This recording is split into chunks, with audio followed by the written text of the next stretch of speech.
Magandang gabi mga kabayan. Para sa mga hindi pa nakakaalam, naka-sale ang likha ngayon. Hanggang bukas na lang to mga kabayan, or hanggang merong stocks. Upon checking, halos tagli-5 peraso na lang yung meron tayo mga kabayan. Kaya kung sakaling gusto nyong humabol, habol na. Nga pala, ito ang bago nating lalagyan ng mga merch starting September 11. Ito ang gabay pulang tela Lucky Charm Pouch. So dito nyo ilalagay mga kabayan yung mga tangan nyo or mga gamit. Kung sakaling ayaw nyong suotin, ilagay nyo sa gabay pulang tela. Una, mas may ingatan ng mga tangan, pwedeng ilagay sa bag, sa bulsa. Same time, mas mapapalakas pa ang bisa sa tulong ng simbolo na nakalagay ng gabay. Gabay sa kalusugan, career, love life, at finance. Sa lahat ng interesado, nasa comment section ng link. At para naman sa mga gusto nung gabay pulang tela lang, available din yan. Maraming salamat. Ang kwentong ito ay hango sa totoong buhay. Mula ito sa isa nating kabayan na itago na lang natin sa pangalang Heron. Walang eksaktong taon, probinsya ng Ilocos. Minsan sa hindi inaasahang pagkakataon, dumarating ang isang pangyayari na nakakapagpabago ng ating mga paniniwala. Maging ang ating buhay ay naaapektuhan. Ito ang naging karanasan ng tampok na karakter. Nang mga panong ito, nasa pangangalaga ni Lolo Rogelio itong si Heron. Dahil matandang binata, wala itong kasama sa buhay.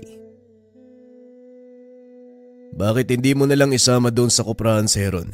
Total, puro sakit naman ang ulo ang binibigay nito sa nanay niya eh. Wika ni Pablo sa nakakatandang kapatid. Yan nga ang pinunta ko dito. Palagi na lang daw kayong nagbabangayan. Kaya nga sinabi niya din sa akin na gusto na lang sumama ng anak mo sa koprahan. Mukhang hindi ko na pala kailangang ipagpaalam ka pa, Heron. Wika ni Mang Rogelio. Mas mabuti nga siguro doon na yung batang yan nang matuto sa gawaing bukid kaysa sayangin yung buhay niya sa mga walang kwentang gawain dito sa bayan. Heron, ayusin mo na yung mga dadalin mong gamit. Doon ka muna manatili kay Tio Rogelio mo hanggang sa matuto ka ng kahalagaan ng buhay. Wika ni Pablo. Huwag kang mag-alala tay. Nakaayos na po lahat ng mga dadaling kong damit. Lahat na dinala ko para wala na akong rason na bumalik. Tugon ng binata. Sabay labas ng tahanan bit-bit ang mga gamit. Aba, mukhang naging sobrang higpit mo kay Heron, Pablo. Alam mong nagbibinata pa lang siya eh. Ngayon pa lang nabubuksan ang kaalaman sa mga bagay-bagay. Kumbaga, nasa estado siya ng pagtuklas. Masyado ka kasing nagmamadali. Unawain mo muna yung anak mo. Akala mo hindi to dumaan sa pagkabata. Wika ni Mang Rogelio. Alam ko naman po yun, Manong. Pero hindi maiiwasan. Minsan mauubusan ka talaga ng pasensya eh. Kaya siguro, mas mabuti ang doon na muna sa inyo yan, Heron. Baka sakaling magtinuyan sa bukid. Tugon ni Pablo. Nang mga sandaling iyon, nasa edad 17 itong si Heron. Dahil nasa antas ng pagbibinata, nagiging mapusok. Padalos-dalos ang mga desisyon. Nauunawaan naman ito ng mga magulang. Ngunit may mga panahong hindi maiwasan ng mga ito na makagalitan ang binata. Kagaya ng ibang kabataan sa oras sa pagsabihan, kagad itong nagtatampo.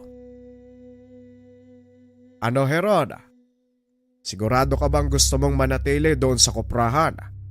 Wala kang ibang gagawin doon ha? Kung hindi maglukad ng mga nyog na gagawin nating kopra.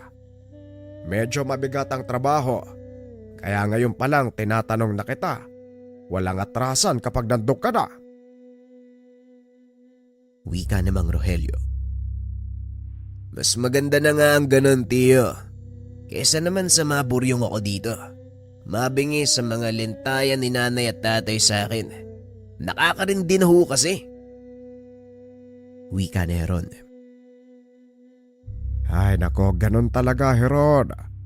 Normal na magsalita ang mga magulang kapag nakakapuna sila ng mga mali sa kilos mo. Nagbibinata ka na. Papasok ka na sa mundo ng mga matatanda. Kaya kailangan mong ituwid ang mga baluktot mong gawi hanggat maaga. Muling wika ng Shuin. Ay nako, bahala na nga tiyo. Ang importante, malayo muna ako kay tatay. Baka makapagsalita lang ako ng makakapagpasama ng kalooban nila. Ayoko po kasi ng ganun eh. Alam niyo naman, kapag nakapagbitaw ka na ng salita, wala nang bawian, di ba? O siya. Tara na. Medyo malayo pa ang lalakarin natin eh. Alam mo naman kung saan yung koprahan, di ba? Ang sinasabi nitong lugar, matatagpuan sa kabilang bahagi ng bayan. Medyo liblib na ito. Bagaman nasa kapatagan, napapaligiran ng makapal na gubat ang kanilang lupain. Kaya kailangang laging may tao ang kanilang koprahan upang magbantay doon sa lugar. Madalas sumasalakay ang mga baboy ramo upang kainin ang kanilang mga binilad na nyug o hindi naman kaya sirain ang mga pananim. Napakaraming kamoting kahoy sa paligid ng nyogan na siyang nagsisilbing bakod at pangkuha ng atensyon ng mga baboy ramo upang hindi nila marating ang mga mais na nakatanim naman sa ilalim ng mga puno ng nyug. Alam mo Heron, marami na akong tanim doon. Sayang naman kung kakainin lang ng baboy ramo. Kaya mas mabuti, may kasama ako sa pagbabantay. Muling wika ni Mang Rogelio. Nasa kalagitnaan ng daan nang makarinig ang matanda ng iyak ng tuta. Huminto ito upang marinig ng maayos at malaman kung saan nagmumula ang iyak. Parang iyak ng mga tuta yan, tiyo ah. Teka, paano magkakaroon ng aso dito? Nasa gitna tayo ng gubat. Maaring naligaw lang ang ina. Halika, hanapin natin, kawawa naman. At saka, wala din akong aso sa koprahan. Saktong-sakto yan. Tugon ni Mang Rogelio. Sinuyod ng mga ito ang paligid hanggang sa makita nila ang dalawang maliit na itim na tuta. Nakapikit pa ang mga ito na parang kakalabas pa lang sa sinapupunan. Mukhang kakalabas lang ng mga to ah. Hindi kaya mahirapan tayo sa pag-aalaga sa kanila, tiyo? Kailangan pa ng gatas ng ina niya, no? Sa palagay ko hindi naman siguro. Dahil meron akong kakapanganak na kambing. Maaari tayong kumuha ng gatas para ipainom sa kanila. Tugon ni Mang Rogelio. Pagdating sa koprahan, ginawa ni Heron ng kahong tulugan ang mga tuta. Samantalang si Mang Rogelio naman, kumuha ng gatas mula sa kambing upang ipainom sa mga ito. Inalagaan ng matanda ang dalawang tuta hanggang sa tuluyan itong lumaki. Sa edad na 2 buwan, pangkaraniwang aso lang kung titignan. Ngunit isang araw, nalaman ng matanda na espesyal ang mga ito. May napadaang estranghero sa kanyang lugar. Nakita ang 2 itim na aso. Pasensya na. Maaari bang makingi ng tubig na inumin? Tanong ng matanda. Nagulat si Heron. Bigla itong magsalita mula sa likuran. Maging ang 2 aso ay napatayo at kumahol. Kambang! Kumpol! Tumigil kayo! Wika ni Mang Rogelio. Naupo ang 2 aso sa tabi ni Heron. Nilapitan ng binata ang panauhin upang abutan ng isang basong tubig. Eto manong, maupo muna kayo nang makapagpahinga. Parang pagod na pagod kayo. Saan ba kayo nanggaling? Wika ni Heron. Uy, salamat sa'yo. Diyan lang, naglalakad. Maaari bang malaman kung saan mo nakuha yung 2 asong gubat na yan? Wika ng matanda. Asong gubat? Pangkaraniwang aso lang naman yan, Manong. Anong asong gubat? Nagkakamali ka, iho. Maniwala ka sa akin. Matagal akong namuhay sa kagubatan at nakipagsalamuha sa mga ganyang uri ng hayop. Nakita ko na ang kanilang uri at hindi ako maaaring magkamali. Ang mga tutang yan, anak ng isang purong asong gubat. Wika ng matanda. Kung totoong asong gubat ang mga napulot namin, abay maswerte ako. Bihira na lang ang mga ito sa panahon ngayon. Wika ni Mang Rogelio. Kaya ingatan mo ang mga asong to. Malaki ang maitutulong nila sa'yo, lalo na sa pang-araw-araw niyong gawain. Masyadong mapanganib ang paligid. O siya, hindi na ako magtatagal. Salamat sa ibinigay niyong tubig. Wika ng panauhin. Matapos ay nagpaalam na ito at umalis. Nakatitig lang si Heron sa matanda habang naglalakad palayo. Nang masigurong nakalabas na ito ng nyogan, bumalik na sa trabaho ang binata. Kilala niyo po ba yung matandang yun? Parang ngayon ko pa lang siya nakita dito ah. Hindi, Heron eh. Kahit ako, ngayon ko lang din nakita yung matandang yon. Pero kung totoo man ang sinasabi niya tungkol kay Kumpol at Kabag, abay, napakaswerte natin. Bakit nga pala nasabi ng matandang yun na maswerte tayo? At ikaw rin o, Tio, parang sobrang saya mo eh.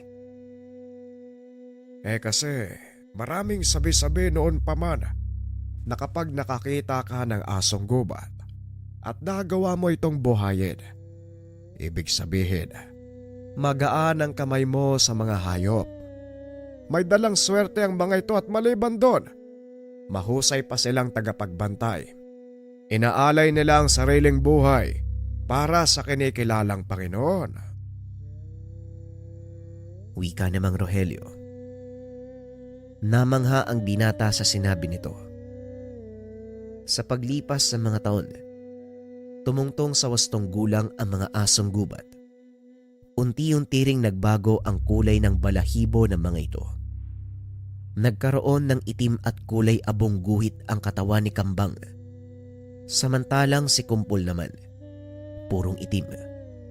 Kaso nga lang kapag nasisinaga ng araw, lumalabas ang mga guhit nito na nasa bandang likuran. Kakaiba rin ang laki ng kanilang pangangatawan. Halos hanggang bewang na ni Heron ang mga ito. Nagpapakita ng kakaibang lakas at katalinuhan ang 2 aso. Maliban doon, hindi na sila kumakahol. Tumatayo na lang ang mga ito sa tuwing may napapadaan sa kanilang lupaing tinitirahan. Hanggang isang gabi, nagpamalas ng kakaibang kakayahan ng 2 aso. Ito ay nang minsang maiwan si Mang Rogelio kasama ang 2. Aba, bakit kaya ginabi ng uwi si Heron? Kambang, Kumpol, abangan nyo nga ang pamangkin ko sa labas ng kubo. Kumahol kayo kapag nandyan na siya ha, nang mapagbuksan ng pintuan. Wika ni Mang Rogelio. Sumunod naman ang 2 aso. Ilang minuto lang ang nakalipas. Narinig ng matanda na umangil ang isa sa mga ito. Kakaiba ang angil na yun. Tila may kung anong nilalang itong nakita. Sinasabayan pa ng manakanakang pagtahol. Alam ni Mang Rogelio ang kilos na ito ng mga alaga. Dali-dali siyang bumangon upang tignan kung ano ang nangyayari. Nanlaki ang mga mata ng matanda. Nang lumabas ito, nakita ang isang imahe ng taong nakatayo sa gitna ng bilaran ng kopra. Hinawakan nito ang itak. Inobserbahan ng 2 alaga. Nakatayo na ito sa harapan niya, handa nang sumalakay anumang oras. Lumapit ka sa liwanag. Magpakilala ka. Kung hindi, susugurin ka ng mga alaga ko. Wika ni Mang Rogelio. Hindi kumikilos ang nilalang. Dahan-dahang humakbang ang mga aso papalapit dito. Patuloy na umaangil ang mga ito. Walang pagdadalawang isip na sumugod. Aawatin pa sana ni Mang Rogelio ang mga alaga. Ngunit huli na dahil naabot na ng mga ito ang nilalang. Walang makita si Mang Rogelio dahil napakadilim ng paligid. Ang naririnig niya, mga nagkakaluskusang dahon ng nyug, malalakas na tahol ng aso, sabayan pa ng sigaw ng nilalang na nilalapa ng mga ito. Dali-daling kinuha ni Mang Rogelio ang sulo. Inihagis ito sa tumpok ng mga tuyong dahon. Mabilis na nagliyab ang lugar. Nagliwanag ang buong paligid. Tumambad sa matanda ang isang nilalang, nababalot ng itim na balahibo. Puro sugat ang katawan nito. Pilit pinanglalabanan ang dalawang mabangis na asong gubat. Kinagat ni Kambang ang nilalang sa leeg, habang si Kumpol naman, hila-hila ang kamay nito. Hanggang sa tuluyang baliin ni Kambang ang leeg. Nangisay ang katawan ng nilalang. Matapos ay tuluyang hindi na nakakilos. Dahan-dahang nilapitan ni Mang Rogelio ang walang buhay na nilalang. Napagtanto na hindi ito tao, kung hindi isang aswang. Por Diyos por Santo. Ano itong napatay niyo, Kambang? Kumpol, bakit may aswang sa lupain ko? Tanong ni Mang Rogelio. Maya-maya ay humahangos na dumating si Heron. Nagulat nang makita ang walang buhay na nilalang. Saan ang galing ang halimaw na yan, Tiyo? At anong ginagawa niya dito sa loob ng nyogan? Hindi ko na din alam, Heron eh. Mabuti na lang at nandito na sina Kambang at Kumpol. Ay nako, kung wala, malamang naging hapunan na ako ng nilalang na yan.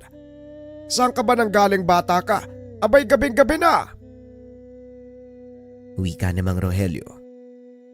Hindi naman makapaniwala si Heron sa nakikita. Kumuha ito ng patpat. Tinusok-tusok ang katawan ng nilalang. Sinakambang ang pumatay sa nilalang na yan? Paano nangyari yun? Hindi ba malalakas sa mga aswang? Tama ka, Heron. Malalakas nga ang mga aswang. At kung nagawa itong talunin ng mga aso, isa lang ang ibig sabihin nun. Tama ang sinabi ng matanda noon. Pag-uusap ng dalawa. Sinunog ng mga ito ang bangkay ng aswang. Nakahinga ng maluwagang matanda dahil walang nangyaring masama sa kanya. Napakalaki ng pasasalamat nito sa mga alaga. Kung hindi dahil sa kanila, malamang ay patay na din siya. Ngunit lingid sa kanyang kalaman, simula pa lang ito ng mas malaking gulo. Kinabukasan, pababa ng bayan si Heron para maghatid ng mga pinatuyong kopra. Ikinarga ng mga ito sa karo ang maigit 20 sako ng kopra. Hila-hila ito ng kalabaw. Nakasunod sa kanila ang 2 asong gubat. Takaw atensyon ng mga ito sa mga taong nagdaraan dahil sa kakaibang itsura. Sa kalagitnaan ng paglalakad, napansin ni Heron ang ibang kinikilos ng mga alaga. Pumunta sa likod ng karo si Kambang. Samantalang si Kumpol naman ay naglakad sa tabi ng kalabaw. Paulit-ulit na inaamoy ng mga ito ang paligid na tila may nararamdamang kung anong presensya sa lugar. Hanggang sa biglang napahinto ang kalabaw. Kahit anong gawing hataw ni Mang Rogelio, ayaw nitong umalis sa kinakatayuan. Sa pag-aakalang napagod na ito, hinayaan muna nilang magpahinga ang hayop. Naupo din sa tabi ng daan si Mang Rogelio. Tumabi sa kanila si Kambang habang nakatingin sa direksyon na tinitignan ng kalabaw. Ilang sandali pa biglang sumugod si Kumpol. Nagpatuloy itong tumakbo papunta sa mga dayami. Laking gulat ng dalawa dahil biglang humagis palayo ang aso. Dito na tumayo si Mang Rogelio at kinuha ang itak sa gilid ng karo. Heron, bilisan ba? Ikabit mo ang karo sa kalabaw! Wika ni Mang Rogelio. Alam na ni Heron na may masamang nangyayari. Dali-dali nitong itinali ang gota sa leg ng alagang kalabaw at hinataw ito. Mabilis na kumaripas ang kalabaw. Nakasakay ang dalawa sa karo habang nakabuntot sa kanila ang dalawang aso. Nakita ni Mang Rogelio ang isang lalaking lumabas mula sa talayban. Nakatitig ito ng masama sa kanya. Sino ang lalaking yun, tiyo? May ideya ka ba? Ang sama ng tingin, oh. Hindi ko rin alam, Heron. Bigla na lang siyang lumabas sa talayban eh. Sa hula ko, kanina pa siya nakasunod sa atin. Nakasunod sa atin, tiyo. Bakit naman niya tayo susundan? Ano, nanakawan tayo? Batay sa kilos ng dalawang aso, hindi pangkaraniwan ng taong yon. Malakas ang kutob ko. May kaugnayan ito doon sa nilalang na napatay ni Kambang nung nakaraang gabi. Marahil gaganti sila dahil sa nangyari. Kung ganun, posibleng aswang din yung isang yan, Manong. Yan ang hinala ko. Mukhang naparito siya para ipagigante kung sino man ang napatay ng dalawa nating aso. Akala niya siguro basta-basta lang ang alaga natin. Hindi siya umubra. Wika ni Mang Rogelio. Ilang sandali pa ang nakalipas. Narating ng mga ito ang bayan. Hapon na nang matapos nilang ipaglako ang mga dalang kopra. Dali-dali na silang pumunta ng palengke upang bumili ng mga pangangailangan. Habang namimili ang mga ito, nakabuntot ang dalawang aso sa kanila. Mukhang hindi na tayo nasundan ng taong yun, eh. Siguro natakot na baka. Hindi na ituloy ng binata ang sasabihin. Bigla itong nabangga ng isang lalaki, nakasuot ng sombrerong gawa sa buli. Ay ikaw, pwede bang tumingin ka sa dinadaanan mo? Wika ng lalaki. Humingi ng paumanhin si Heron. Naglakad palayo ang lalaki. Ngunit napansin ng binata, kakaiba ang titig ng dalawang aso sa kanya. Hinawakan ni Heron ang kadena ni Kambang dahil ito ang palaging namumuno ng gulo. Sa oras na sumugod ito, siguradong susunod sa kanya si Kumpol. Ay, Kambang, hayaan mo na siya. Ako yung may kasalanan eh. Halika na, baka maiwanan tayo ni Tio Rogelio. Wika ni Heron. Kaagad namang sumunod ang dalawang aso. Ngunit nakatingin pa rin ang mga ito sa lalaki. Heron! Hoy, Heron! Nabili mo na ba yung mga kailangan mo? Tignan mong mabuti bago tayo umuwi, ha? Mahirap bumalik dito, sobrang layo.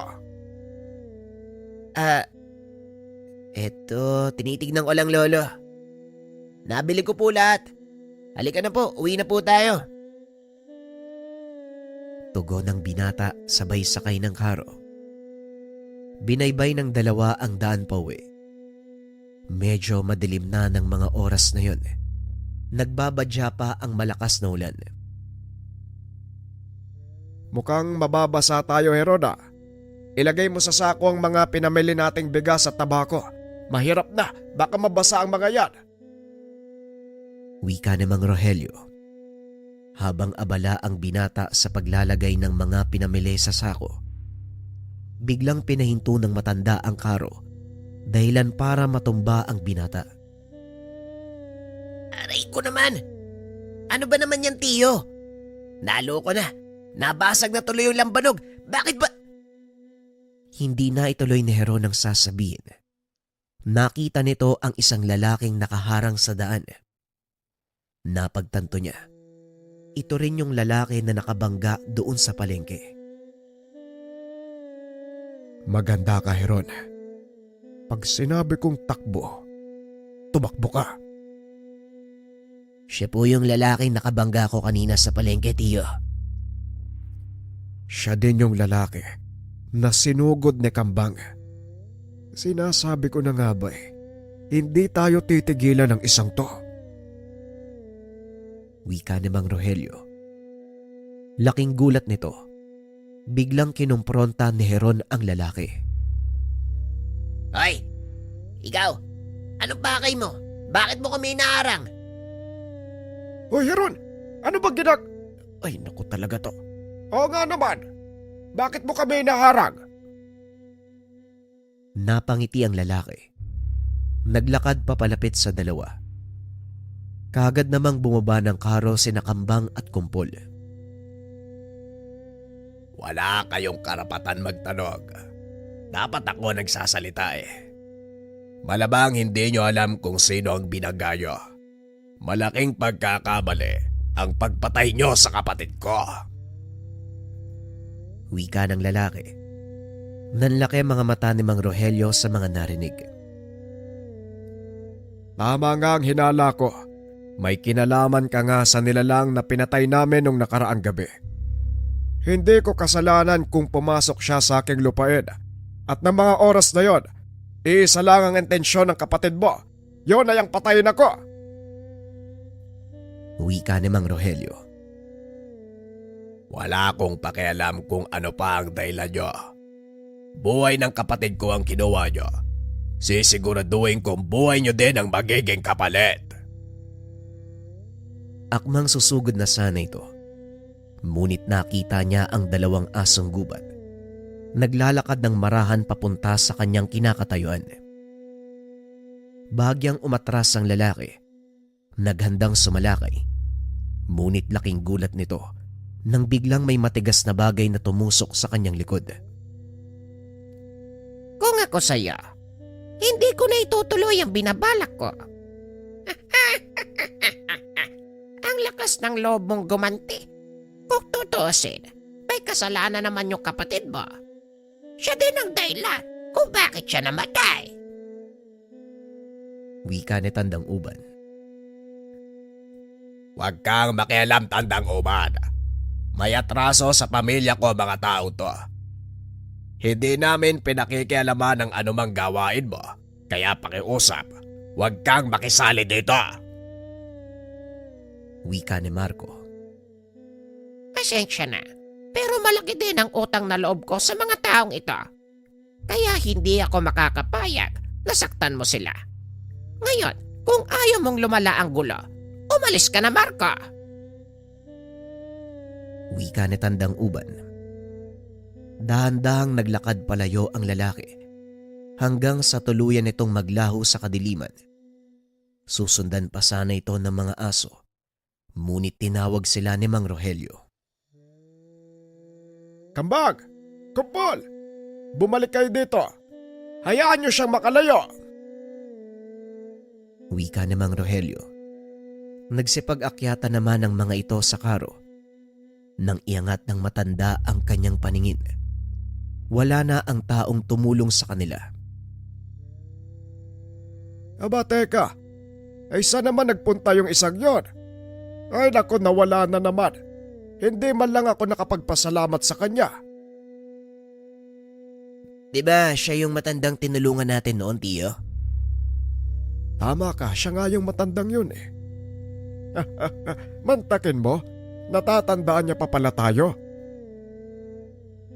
Pag-uusap ng dalawa.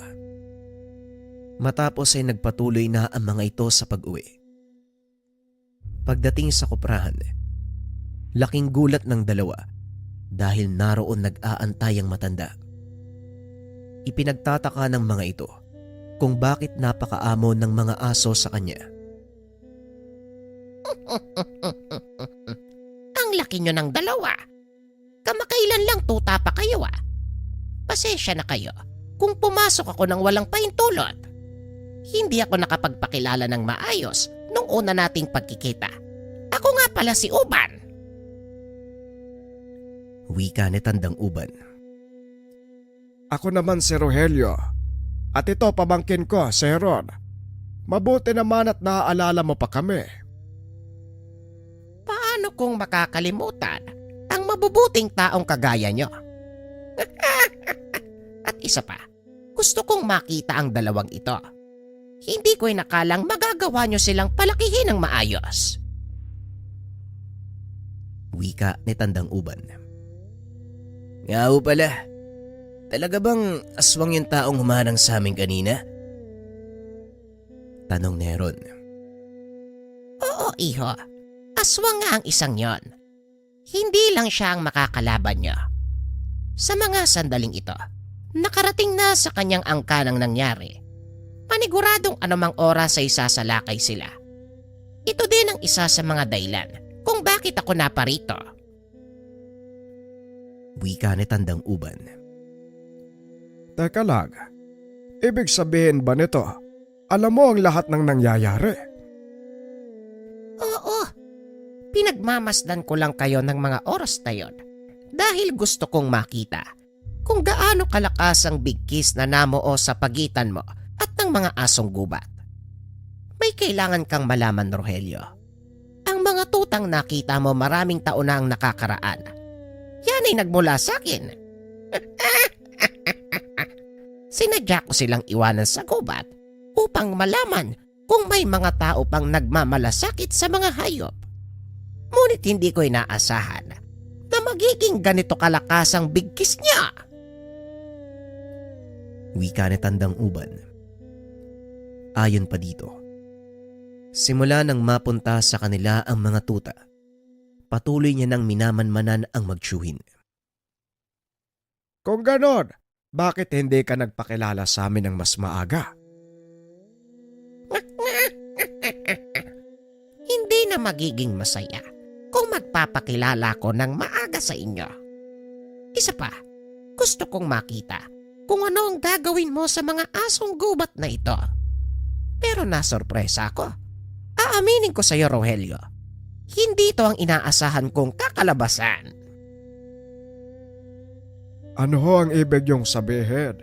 Hindi ko maintindihan. Ang mga asong gubat ay may kakaibang katangian. Napapalabas lang ito kung malalakas ang bigkis nila sa kanilang amo o Panginoon. Yun ang gusto kong makita, Rogelio. Pero hindi ngayon. Gabi na. Teka, tama ba yon? Ayun o, sa likod.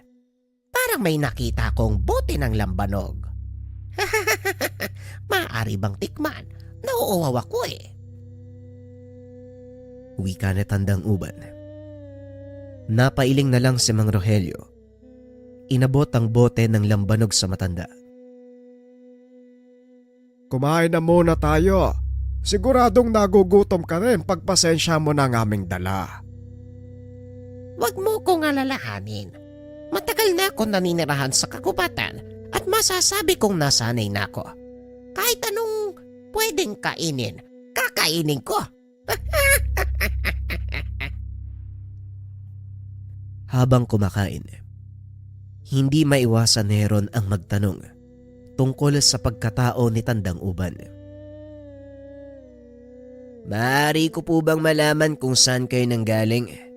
At anong uri ng tao kayo? Mambabarang, albularyo, serohano? O baka tulisan? Maaari nating sabihing lahat ng nabanggit. Isa akong ermitanyo. Yun ang sabi ng mga tao. Kung ganun, ano ang pakay mo sa pagbibigay ng mga tuta kay Tio Rogelio? Saka, ang dami namang ibang taong maaaring pagbigyan sa kanila. Matanda na si Tio. Maaaring hindi niya kayanin na mamangyayari. Magugulat ka sa kayang gawin ng mga asong ito. Sasabihin ko sa inyo ngayon pa lang, hindi nga sila pangkaraniwan. Ang akala ko'y napagtanto nyo na ang bagay na yon. Ang dami nang nangyari. Hindi ba kayo nag-iisip? Tugon ni Tandang Uban. Matapos ang pagkain, nagharap ang mga ito sa mesa upang mag-inuman. Hindi naman maiwasan ng matandang ermitanyo ang ilahad ang mga napagdaanan. Namangha ng husto si Heron, ngunit para sa kanya, ito ay pawang kwento lamang ng isang taong noon pa lamang nila nakilala. Si Heron ang tipo ng taong hindi naniniwala sa mga kwento hanggat hindi niya ito napapatunayan. Ngunit kinabukasan, isang hindi inaasahang sakuna ang nangyari. Maagang nagising ang binata upang magbiyak ng mga nyog. Aksidenteng dumalas ang hawak nitong itak. Tumama sa kanyang binti. Napasigaw si Heron dahil sa sakit. Narinig naman ito ni Mang Rogelio na nooy nagkakape sa loob ng kubo. Naunang lumabas ang dalawang aso at lumapit kay Heron. Dinilaan ng mga ito ang mukha ng binata na tila nag-aalala. Anong nangyari sa'yo? Bakit parang babae ka kung umatungal? Tanong ni Tandang Uban habang pinagmamasdan ang malaking sugat sa binti ng binata. Hindi niyo po ba nakikita? Halos maputol na po yung binti ko. Aray ko. Yan ba? Maliit na bagay. Nasa isip mo lang ang sakit. At isa pa, naputol ba yung paa mo? Hindi naman ah. Hinawakan nito ang binti ni Heron. Hinaplos ng ilang ulit ang sugat. Nung una ay napasigaw ang binata. Ngunit kalaunan ay unti-unting nawala ang sakit. Nanlaki ang mga mata nito nang makitang tila walang nangyari. Bagaman naroon pa rin ang dugo, wala na ang sugat nito. Hindi makapaniwala si Heron sa nakikita. Paulit-ulit pa nitong kinukusot ang mata. Sinampalang sarili sa pag-aakalang namamalikmata lang siya at pinaglalaroan ng isipan. Anong nangyari? Saan napunta yung sugat? Tanong ni Heron. Bakit ka pa nagtatanong? Gusto mo bang ibalik ko? Madali ako kausap. Tugon ng matanda. Napailing na lang si Heron at nagpatuloy sa ginagawa. Ngunit hindi pa rin mawala sa isipan nito ang nangyari. Hindi lang yon ang kamanghamanghang nagawa ni Tandang Uban. Nagawa nitong buhayin ang mga unti-unti nang namamatay na puno ng nyog dahil sa mga peste. Heron, naniniwala ka na? Maging ako nahihirapang kumbinse ng sarili na nasa bakuran natin ang isang totoong ermitanyo. Wika ni Mang Rogelio. Nahihiwagaan ako sa mga nangyayari. Pero sapat ng patunay para sa akin na mga nakita ko, tiyo. Talagang kakaiba to si Tandang Uban. Habang nag-uusap ang mga ito, pinagmamasdan nila ang mga asong nakikipaglaro sa ermitanyo. Napansin ni Mang Rogelio na tila matagal nang magkakilala ang mga ito. Hindi nakikihalubilo ang dalawang alaga sa mga taong bago sa kanilang paningin. Idagdag mo pang nasa loob ito ng kanilang teritoryo. Pagsapit ng hapon habang nagpapahinga, tinawag ni Tandang Uban si Mang Rogelio. Rogelio, maaari ka bang sumama sa akin sandali? May ilang bagay lang akong gustong talakayin. Wika ni Tandang Uban. Nagpunta ang mga ito sa malayong bahagi ng taniman. Hinayaan na lang ito ni Heron. Nagpunta siya sa balon para makapaglinis ng katawan. Ano ho ba ang nais mong pag-usapan, Tandang Uban? Hindi ka ba nagtataka kung bakit 2 tuta ang binigay ko sa iyo? Wala namang nakakapagtaka sa bagay na yon. Alam kong may dahilan ka sa mga ginagawa mo. Kaya hindi na ako nagaksaya ng oras para mag-usisa o magtanong.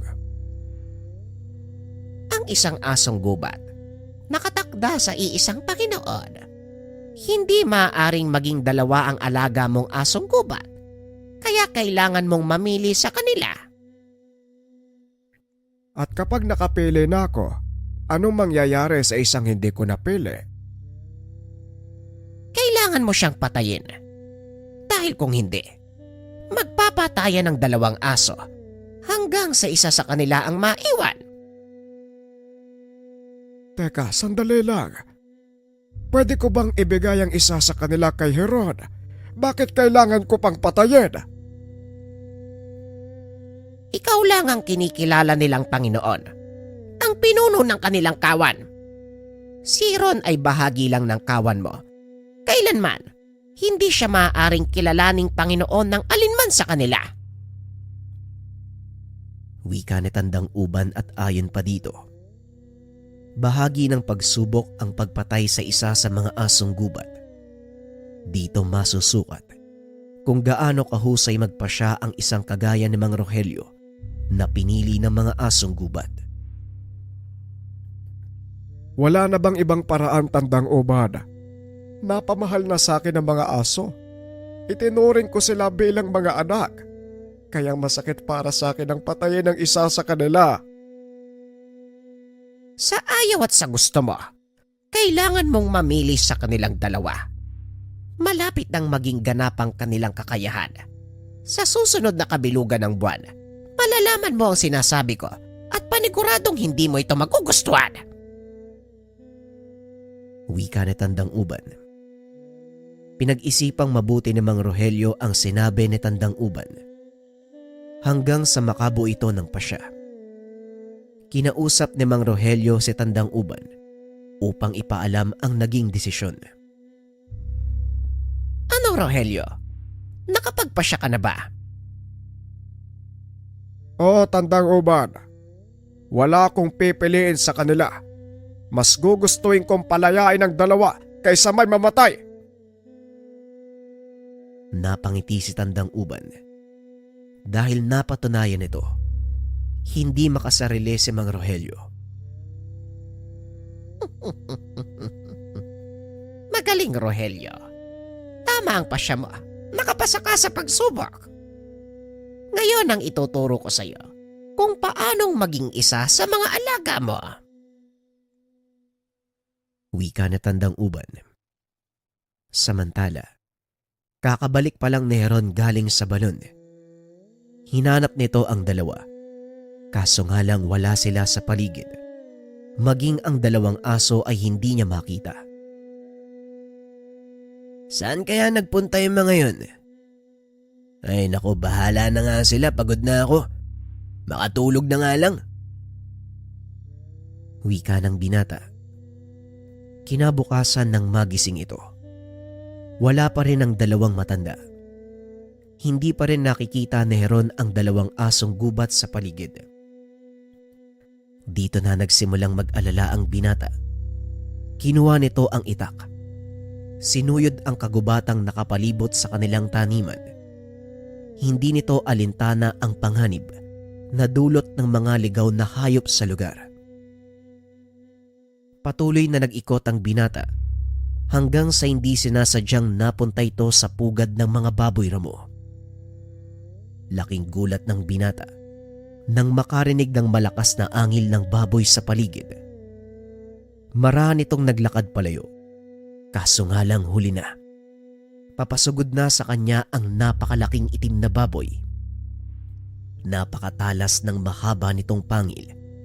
Alam ni Heron na sa oras na tumama ito sa kanya, paniguradong mabubutas ang katawan.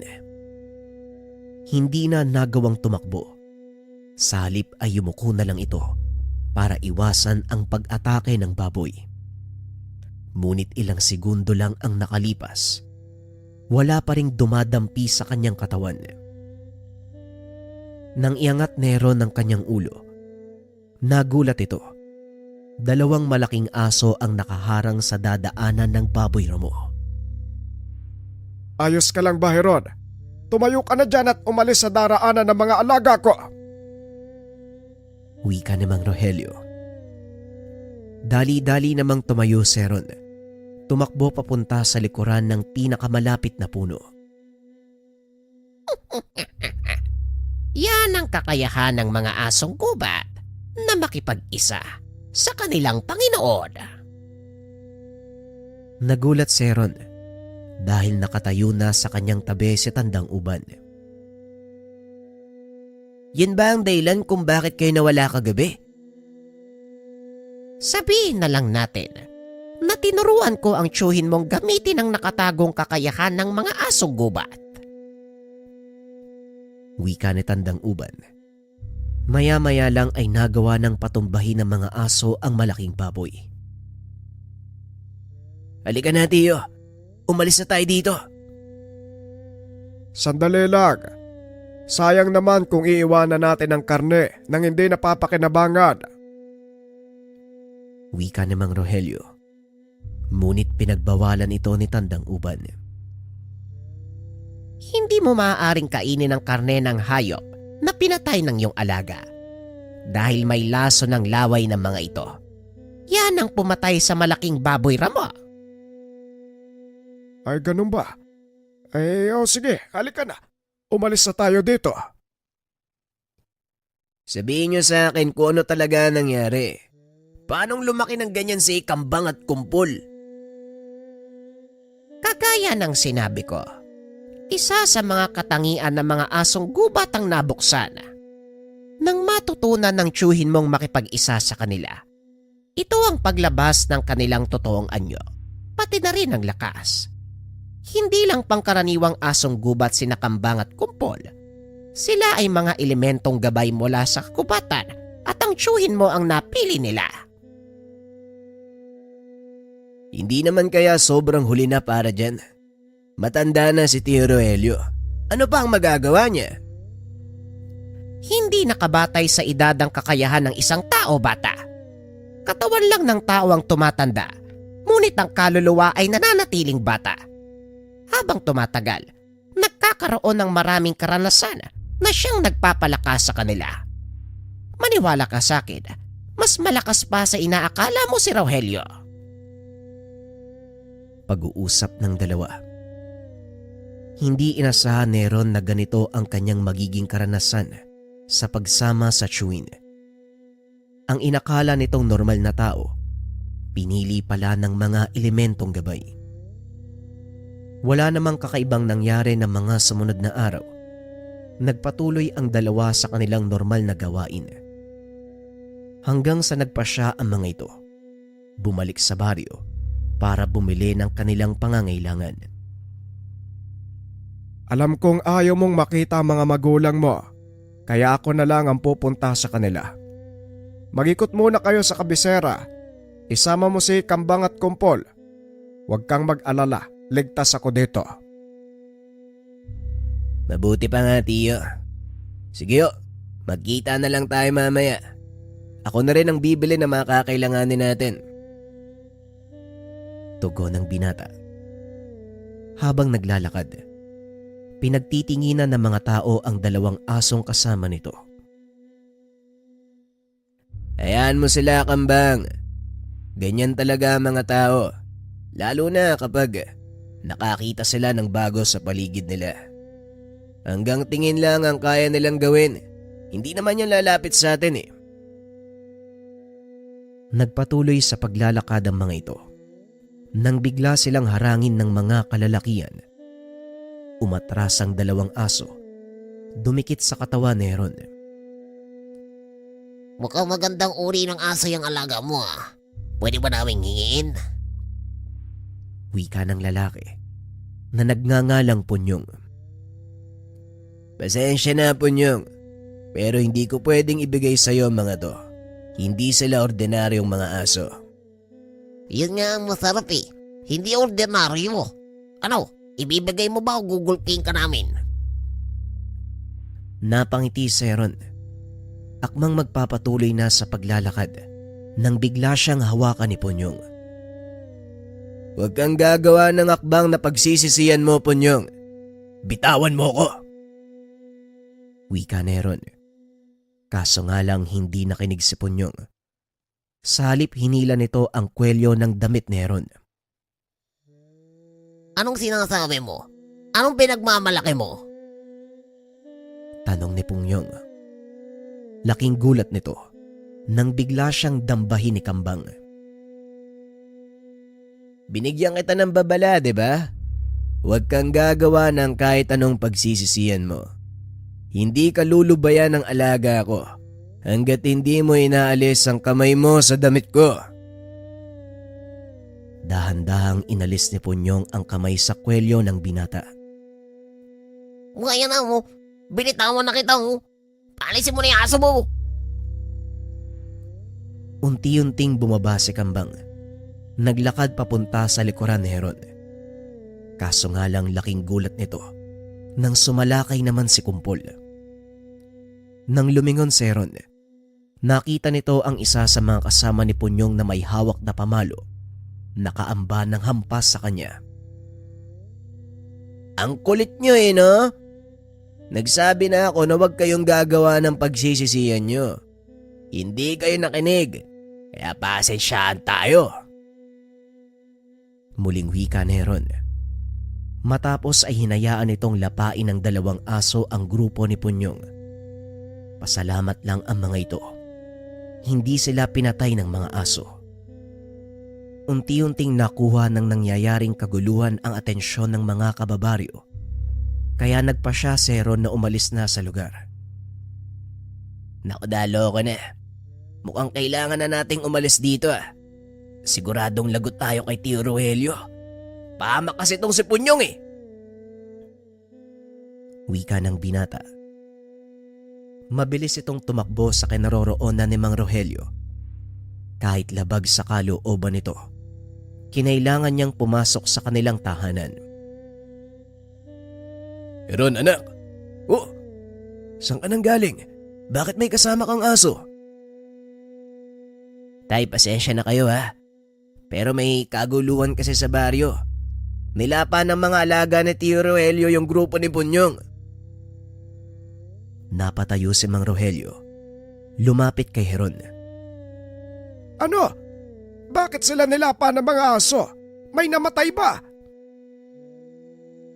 Buti na lang walang namatay sa kanila Pero yung taong baryo, nakita kasi yung nangyari. Bakit ka napadpad sa lugar na yon? Alam mo namang pugad ng mga sanggano ang gawing yon. Ano ka ba naman Naghahanap po kasi ako ng mga kailangan natin. Kaya ayun Aalis na sana ako kaso bigla nila akong inatake.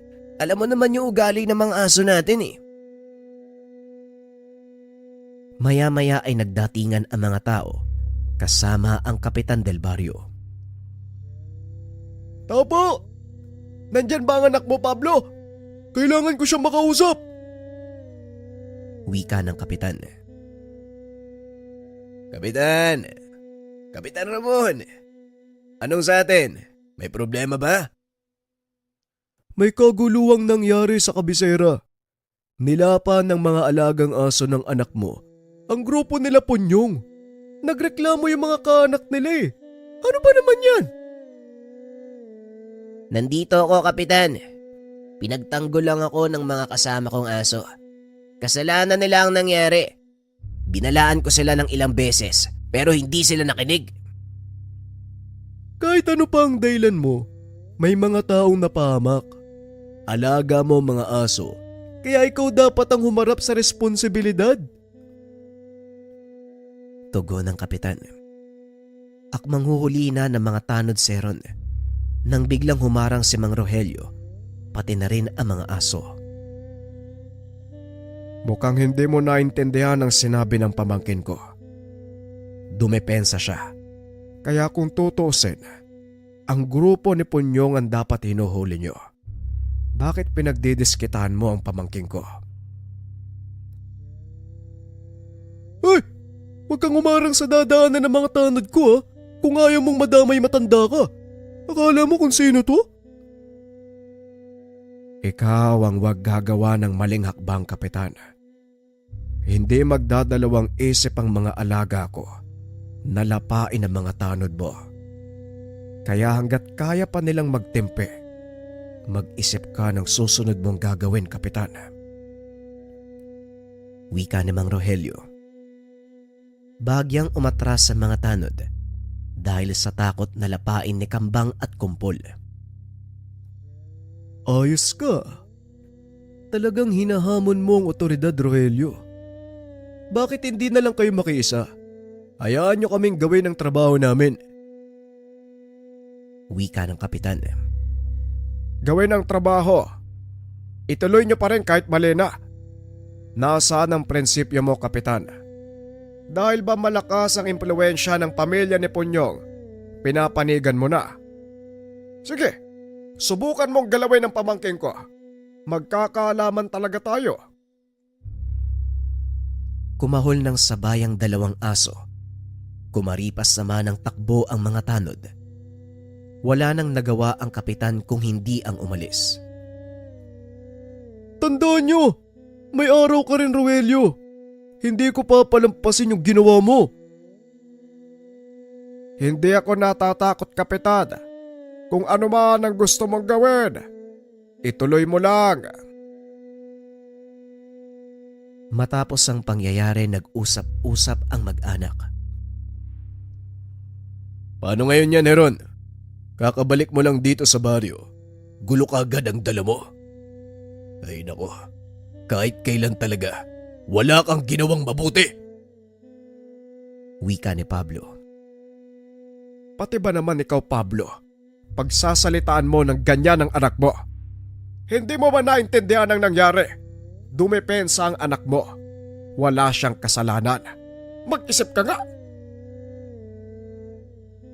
Mali pa rin ang nangyari.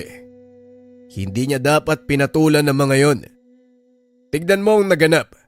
Alam mo ba kung sino mga kinalaban mo? Huwag kang mag-alala, Tay. Hindi ka madadamay dito. Harapin ko yan mag-isa. Pasensya ka na, ha? Kung gulo ang palagi kong dulot sa inyo, wala akong pagpipilian kanina eh. Kaya nga pumunta ako dito. Kaso nga lang, mukhang mas maling desisyon yung ginawa kong pagpunta. Ay tama na yan, Heron. Umalis na lang tayo, Pablo. Kung ganyan ang turing mo sa anak mo, kahit kailan hindi kayo magkakasundo. Walang kapayapaan ang pamamahay na to. Wika ni Mang Rogelio. Nagpa siya ang dalawa na bumalik ng koprahan. Ngunit habang nasa daan, sinalubong naman sila ng mga kalalakian. Eto na nga bang sinasabi ko eh. Wala na tayong magagawa. Humanda ka, Heron. Mukhang mapapalaban tayo. Mukha nga, Tiyo. Kaso lang ang dami nila. Sigurado ko bang kakayanin natin yan? Magtiwala ka sa kakayahan ng mga aso. Pag sinabi kong takbo, tumakbo ka. Humakbang palapit sa mga kalaban ang dalawang aso. Umangil ang mga ito. Sinugod ang mga tao. Dali-daling tumakbo si Mang Rogelio palayo. Hinayaan ng mga itong makipaglaban ang mga aso. Ayos lang ba hayaan natin silang makipaglaban? Baka humapano yung dalawa. Magtiwala ka sa kakayahan nilang dalawa. Hindi nga sila pangkaraniwan. Tandaan mo yan. Tugon ng matanda. Nakainga ng maluwag ang dalawa nang makarating sa koprahan. Nagtaka si Tandang Uban kung bakit hingal na hingal ang mga ito. Anong nangyari? Bakit parang hinabol kayo ng napakaraming demonyo? Eh parang ganun na nga, Manong. Mabuti na lang naroon ng dalawang aso. Sila ang humarang sa mga kalabang humahabol sa amin. Mukhang masyado kayong umaasa sa mga aso. Hindi maganda ang ganyan. Hanggat maaari, iwasan yung dumepende sa kanila. Wika ng ermitanyo. Ilang sandali pa dumating na ang dalawang aso. Kapwa sugatan ng mga ito. Dali-daling sinalubong ni Mang Rogelio ang alaga upang buhatin. Unti-unti nang natutumba ang mga ito. Kamunti ka na sila, tiyo. Hindi ko nahahayaan na mangyari ang ganito sa kanila. Sa susunod kahit madamay ako, hindi ko iiwan ang 2 alaga. Ganon din ako, iho. Pinagsisisihan ko kung bakit ko sila iniwan sa ganong karaming kalaban. Pasensya na kayo, Kambang. Kumpol, masyado akong nagtiwala. Masyado akong dumepende sa inyo. Pero humanda sila. Kapag meron pang nagkante sa atin, siguradong makakatikim sila. Maraming salamat sa pakikinig ng ating kwento, mga kabayan.